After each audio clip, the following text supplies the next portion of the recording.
కూతుర్లు ఉన్న వాళ్ళందరూ చేయతడా? మిమ్మల్ని అడగలేదమ్మా, ఇక్కడ అడిగాను.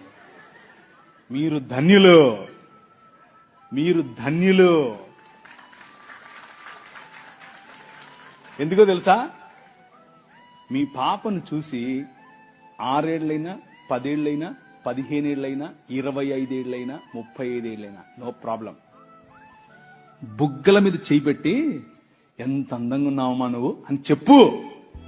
అది నీ బాధ్యత.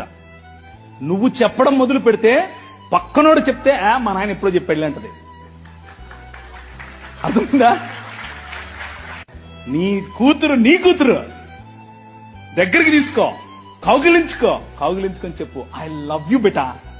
అబ్బా ఎంత అందంగా ఉన్నావే నువ్వు, అచ్చం అలాగే ఉన్నావు, అచ్చం మీ అమ్మలాగున్నావు, అచ్చం మా అమ్మలాగున్నావు. వాళ్ళకి ఎంత ఎంత అందం తెలుసా? అది ఎంత సంతోషపడతారు తెలుసా?